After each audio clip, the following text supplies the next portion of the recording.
grab your things that might fall because if that happens, I'm not sure if I can get it back for you. On your right is a 40-year-old freshwater crocodile.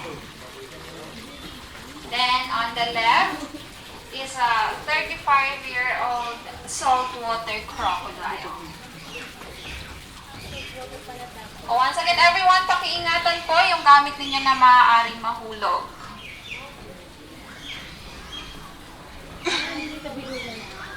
It's for only scientists and tourists. Yes, sir. And we have another one here that is Mac. So that's the biggest in exhibit. That's very cool. Between 50 to 60 years old. So once again, we have here as big as the skeleton in the lobby.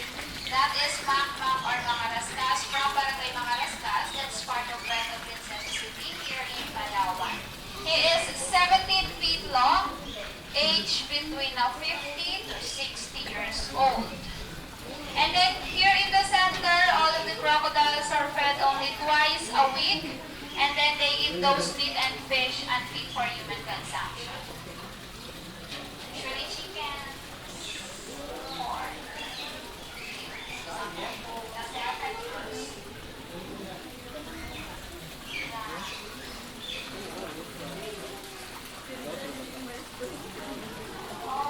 Someone got it. No, on the hatchling house, only in the small crocodiles.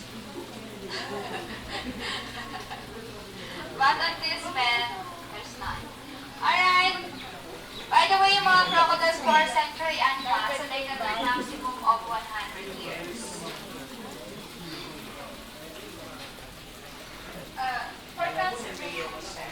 And then, saltwater crocodiles, we sell them live to the privately owned crocodile farm for them for the electricity.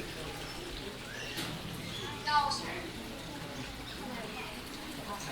There are privately owned crocodile farm outside Palawan and they have an agreement with the DNR for commercial purposes. So yung meat po na nakita ninyo sa labas, galing po yun sa Coral Farm Rizal. So that's outside Palawan. Here in Palawan, hindi po kami kumakatay ng crocs for meat and leather products.